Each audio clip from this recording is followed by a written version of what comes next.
On the coast of South Vietnam, the United States Army opened a school. It was run by Green Berets, and the men it trained were LRRPs, sent out by conventional divisions to move undetected into ground the enemy held, watch it for days, and come back with something worth knowing. Around a third of those who came through the gate never finished. Those who did were issued a number that went into their permanent personnel file and stayed there.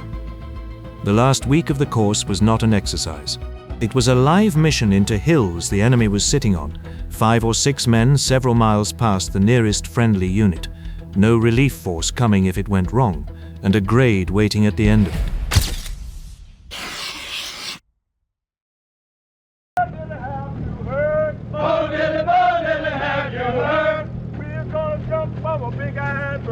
We're gonna jump from a big iron bird. If my main don't open wide, if my main don't open wide, gotta go, all the way, every day, green light. Indicated, exercise. 1, 2, 3, 1, 1, 2, 3, 2. Okay, next man, let's go, all the way. Project Delta, formerly Detachment B-52 of the 5th Special Forces Group, had spent 2 years running small teams deep into contested territory, and had worked out, by trial and by loss, what kept a reconnaissance man alive. Between missions, its members had begun teaching that to soldiers from other units, and by the summer of 1966, the demand had outgrown them. American divisions arriving in country were forming their own LRRP detachments, small teams meant to work far beyond the support of friendly forces and observe rather than fight. Back on safe. Target right.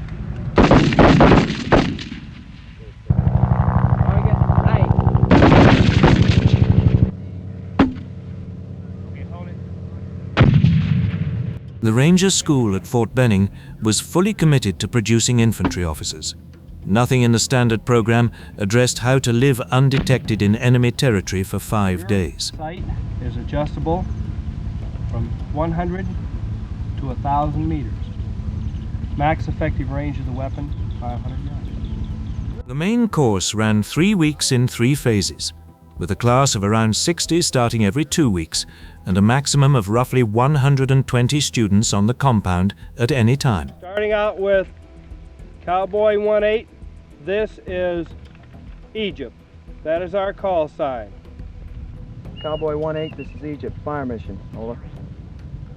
Alongside it ran a 1-week airborne course, a 1-week-long range patrol course for men assigned to projects Delta, Sigma, and Omega, and later for the command and control elements of MACV SOG, plus instruction in high-altitude parachuting and underwater work as required.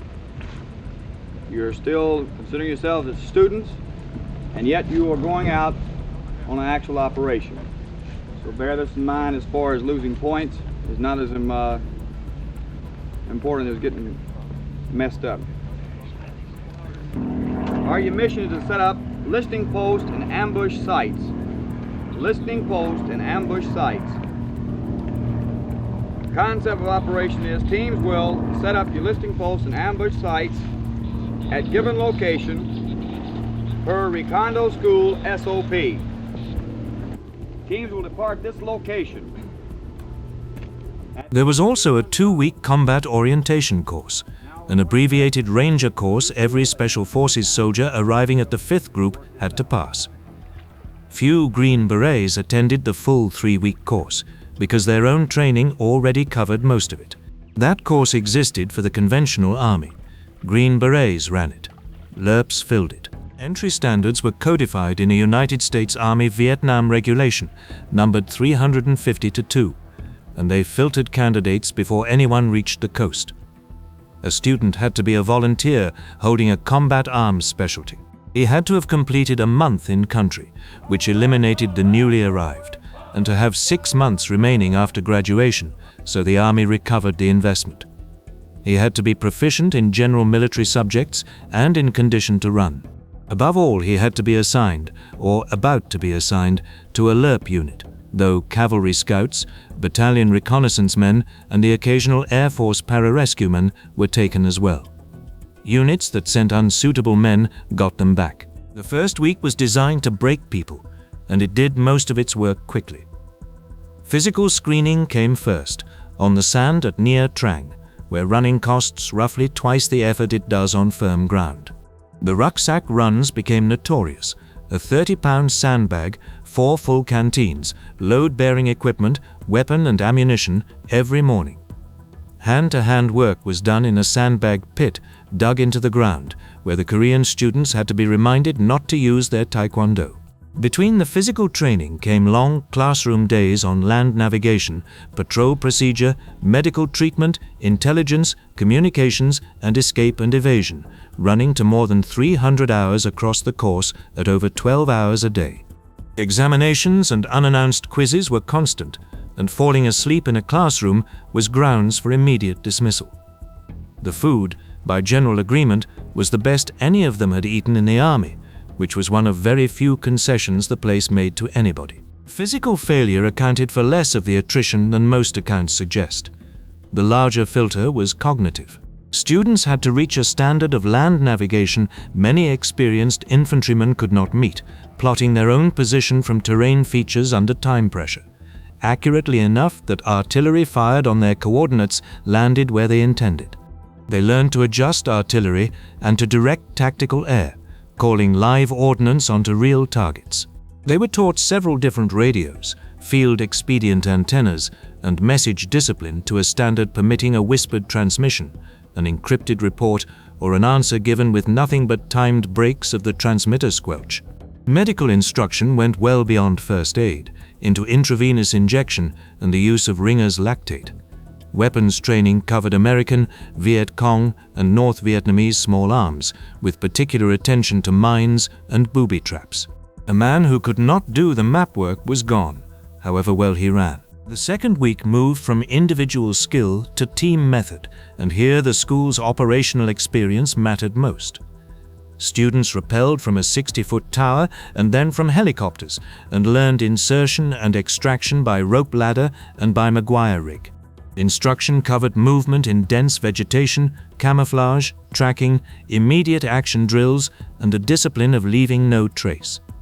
Some of it consisted of telling students what did not work. Sweeping a trail with a leafy branch does not conceal tracks. It produces ground that looks exactly like ground swept with a leafy branch, and draws the attention of even an inexperienced tracker.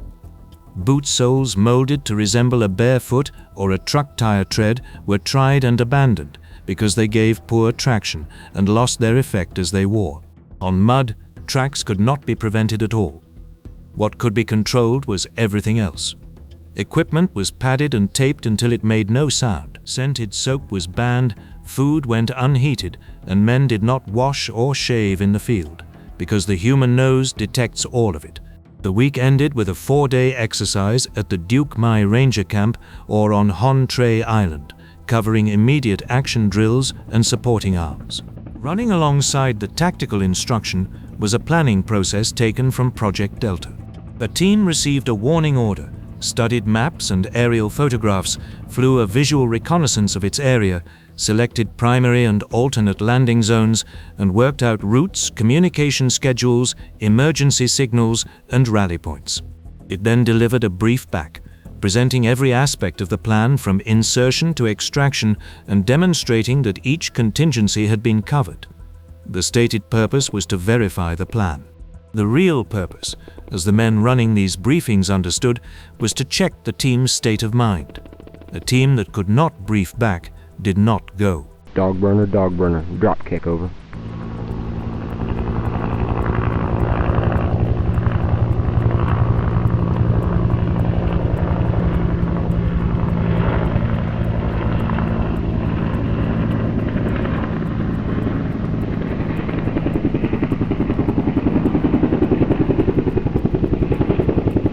Extraction was the technical problem that defined the whole enterprise. The preferred method was the simplest. The helicopter lands, the team climbs aboard, the helicopter leaves. In triple canopied jungle, that option frequently did not exist, and cutting a landing zone takes time a compromised team does not have. The answer developed within Project Delta was the Maguire rig. Ropes dropped through the canopy with a loop at the bottom that a man sat in while the aircraft lifted him clear. It worked. It also required him to hold on, which is demanding for someone who has been shot. In 1969, a Special Forces sergeant and 2 officers at the Recondo School produced the improvement. Robert Stevens, John Knabb, and Clifford Roberts designed a harness worn continuously as part of the load-bearing equipment with leg straps that let a man be lifted out hands-free and unconscious if necessary. It was named Stabo from the first letters of their surnames. Its descendants remain in service. Instruction was delivered by Special Forces non-commissioned officers, most on a 2nd or 3rd tour, many rotating between the school and operational assignments. Master Sergeant Paul Tracy served as the school's non-commissioned officer in charge of instruction, and reflected decades later that it was among the achievements he was proudest of. Master Sergeant Bill Craig, formerly Team Sergeant at Langvey, taught on the Combat Orientation course while recovering from his wounds. Each instructor was issued a number recorded in his personnel file, alongside those issued to students, and the school kept a board of engraved brass plates listing them. What these men were teaching, underneath the syllabus, was the management of exhaustion. A team does not fail when it is tired. It fails when a tired man makes a small error, and the school was built to find the men who make small errors under load. Sleep was short, uncertainty constant, and grading continuous rather than tied to set events, which removed any chance of recovering from a bad day. The failures that mattered most were the quiet ones. A sling swivel left untaped, a canteen half full and therefore audible, a man who lit a cigarette or broke squelch on the wrong schedule or moved when he should have frozen. In garrison, these are trivial. On a 6-man team 8 miles from the nearest friendly unit, they decide whether the team reports or is hunted. The instructors were not looking for the toughest soldiers available. They were looking for a narrow temperament, men who grew quieter under pressure rather than louder, and who could tolerate several days of doing nothing at all while badly frightened. Plenty of decorated infantrymen turned out not to have it. Reconnaissance asks for a different set of nerves. The curriculum was not static, and the mechanism by which it changed is among the more quietly impressive features of the school. Graduates were issued questionnaires and asked, once they had returned to their units and run real missions, which techniques they had used and which they had never touched. Instruction was revised accordingly. A course failing a third of its students had every institutional reason to insist on its own perfection, and instead it audited itself against field results. The 3rd week separated the Recondo School from every other course the United States operated.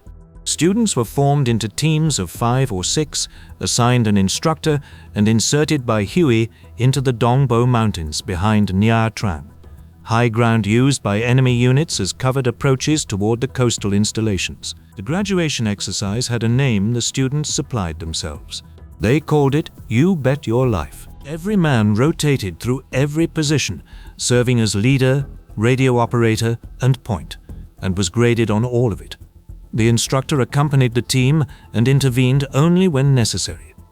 Not everyone inside Special Forces was comfortable with the arrangement. Cadre members recall the idea of sending one highly experienced recon sergeant into enemy ground for 5 days with 5 students drawn from different units, different areas of operations, and largely strangers to one another, being regarded within the group as controversial. Among the students, there was no controversy at all. The enemy was present. In the school's early period, the patrol areas were comparatively quiet, and as the war progressed, contact became something teams expected rather than feared. Patrols run by Recondo students contributed materially to the security of the Nha Trang complex, which is an unusual claim for a school to be able to make. At least 2 students were killed during training, and a good many more were wounded, along with instructors. A soldier could satisfy every academic requirement and still not graduate, because graduation required surviving the patrol and being judged competent during it. What graduation conferred was deliberately spare. A patch worn on the right breast pocket and a number entered in the man's 201 personnel file, where it stayed for the rest of his service. The honor graduate of each class received an engraved Recondo knife. There was no ceremony worth the name. Men went back to their units and went to work. A team of 5 or 6 operated at distances of several miles to more than a dozen beyond friendly positions, where no relief force could reach it quickly. It carried food and water for 4 to 6 days and could not be resupplied without revealing itself. Everything else was ammunition.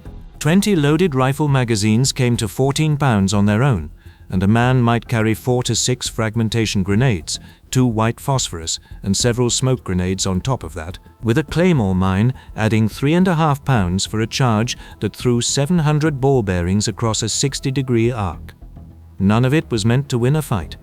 It was meant to buy the 90 seconds in which a team could stop being where the enemy thought it was. Its actual weapon was the radio. The set in general use weighed 24 pounds, with a reliable range of at least 5 miles, and every man also carried a pocket emergency radio, transmitting on a single guard frequency, good for around 10 miles by voice and further as a homing beacon that an extraction aircraft could fly down. Through the main set, a team could call artillery, gunships, or a B-52 strike onto a target it could observe. 6 men, correctly placed, could put a division's worth of ordnance onto a regiment. By 1967, the pattern had matured across the theater. LRRP detachments in the 1st Cavalry Division, the 101st Airborne Division, the 4th Infantry Division, and the 173rd Airborne Brigade were built around Recondo graduates, with team leaders drawn almost exclusively from the school. Within 2 years of opening, over half the students were coming from regular Army units rather than from special operations. The Marine Corps sent men in numbers. So did the Allies, and the tally is more lopsided than the reputation suggests. 269 Korean graduates, 193 Thai, 130 Vietnamese, 22 Filipino, and 18 Australian. In December 1967, the Army formalized the arrangement, converting improvised detachments into authorized long-range patrol companies, and in February 1969 redesignated those companies as Ranger companies of the 75th Infantry. The lineage of the modern 75th Ranger Regiment runs directly back through this work. Team organization reflected what the school taught. A patrol was built around a leader and an assistant leader, with at least 2 men trained on the radio, so the loss of one did not silence the team. A point man chosen for eyesight and patience rather than aggression, and a rear guard who spent much of the day walking backwards. On cross-border teams, an interpreter served as the senior indigenous representative. Those teams began the war at around a dozen men and were cut back in late November 1968 to 2 Americans and 6 indigenous soldiers, a change forced by mounting casualties and a shortage of qualified replacements. After that, they seldom exceeded 9. Authority inside that structure rested on experience rather than rank, and it was not unusual to find a sergeant leading men senior to him. Nights in the field followed a fixed drill. At dusk, a team occupied a position well away from trails and streams, since running water masks the sound of an approach, and coiled into a wagon wheel back to back against their rucksacks, close enough to wake one another with the tap of a boot. Claymores were emplaced 1 man at a time, 10 to 30 yards out, and screened by a substantial tree so the team was not caught by its own blast. The direction the leader faced was 12 o'clock, and that was the way they would break out if they had to. Teams made 3 situation reports a day, during halts at no fixed time, precisely so a listener could not learn when to listen, and moved out immediately after transmitting. The missions themselves were less dramatic than the training implies, and that was the point. The most common was area reconnaissance, in which a team entered a defined block of ground and reported what was in it, frequently nothing at all. Point reconnaissance sent a team to a single grid square to confirm or deny a suspected bridge, truck park, or transmitter. Road watch was the most dangerous of the routine tasks because it required a team to creep close enough to a route to record the traffic on it through a patrolled cordon that could extend half a mile out from the road itself. Other teams emplaced ground sensors and radar beacons that bombers could fly in on. From mid-1966 until late 1970, teams also ran wiretap missions, locating a field telephone line beside a road and leaving a voice-activated recorder on it, with the tapes carried back for translation. Prisoner capture was rarer than its reputation suggests. Across 5 years of cross-border operations, only 44 prisoners were taken, the best single year producing 12. Movement rates give a better sense of the work than any firefight does. In dangerous ground, a team might cover 500 to 1,000 yards in a day, each man setting his foot down toe first, scanning his assigned sector, then moving again. Most successful patrols involved no shooting at all. What happened after a team came home mattered as much as what it saw. Returning patrols were debriefed at length by an officer and a non-commissioned officer, the leader talking through the mission in what amounted to a minute-by-minute account, with the team's track drawn onto a map, corrections to the map recorded, and anything useful to other teams written up and passed on. Teams were then given 3 or 4 days of stand-down before going back into the cycle. Failure in the field had a specific and repeatable anatomy. Compromise usually began at insertion. Helicopters are audible for miles, and landing zones in contested areas were watched, with lookouts positioned to fire signal shots or send runners. Small clearings, overgrown ground, and bomb craters were used to reduce the risk. Where a helicopter could not put its skids down, teams went in by rope or by a 30-foot ladder run out of each door. 4 men could rappel clear in about 5 seconds, though those behind them needed most of a minute to hook up, and a whole team could be down a ladder in under a minute, which is why ladders steadily displaced rope. False insertions, in which a helicopter touched down in several clearings so that only one contained a team, were occasionally used but practiced sparingly, because they exposed the aircraft to ambush more than they concealed the team. Insertion at last light was the more common answer. Once a team was located, its options collapsed quickly. Specialized counter-reconnaissance units operated against these patrols, and service troops could be turned out in numbers no 6-man element could evade indefinitely. Breaking contact ran to a rehearsed sequence. Everyone who could bring a weapon to bear fired everything they had, on the reasoning that a disproportionate volume of fire would persuade the enemy he had run into something much larger. If the contact came from front or rear, the team peeled back, the lead man emptying a magazine and throwing a grenade before running to the rear down a lane the others opened by stepping aside. Then the next man, and the next, until the leader judged there was room to run. A claymore on a delay fuse was frequently left on the back trail. These drills were rehearsed until they required no thought, which was the only speed at which they were any use. Extraction was the most dangerous phase. Where no aircraft could land, men went out on ladders or in harness beneath a helicopter, unable to shoot back, exposed to fire from below, and carried that way for miles. When the sequence broke down completely, the results were absolute. The figures from the cross-border reconnaissance effort are the starkest available. 12 entire teams disappeared and never made radio contact after insertion. 407 American personnel were killed in that program, and 49 remain listed as missing, alongside a far larger number of indigenous team members whose losses were never counted with the same precision. Virtually every man who served on a recon team was wounded at some point. Special Forces soldiers on that effort made up roughly 1/10 of Special Forces strength in Vietnam, and accounted for over half of all Special Forces killed in action and 85% of those who went missing. Individual records make the arithmetic concrete. Sergeant First Class Jerry Shriver, a recon man who served continuously in Vietnam for 3.5 years, accumulated 2 Silver Stars, a Soldier's Medal, 7 Bronze Stars for Valor, 3 Army Commendation Medals for Valor, an Air Medal, and a Purple Heart. He went missing on the 24th of April 1969 and was never recovered. The intelligence product was real. Westmoreland stated that as much as half the intelligence MACV received on enemy troop locations and logistics came from Special Forces, and that cross-border teams supplied around 3/4 of what was known about the Ho Chi Minh Trail. Against that stands a figure that complicates the picture considerably. teams inserted to assess the results of B-52 strikes found that almost half of those strikes had fallen on empty jungle. The reconnaissance was excellent. What it revealed, repeatedly, was how much of the firepower it supported was being wasted, and that finding did not change the strategy generating the strikes. What the Army ultimately preserved was neither the school nor the units, both dismantled within a few years of the last class. It was the assumption underneath them that reconnaissance is a specialist discipline requiring selection rather than assignment, and that the difference between a team that reports and a team that disappears is a set of habits which have to be taught by people who have used them.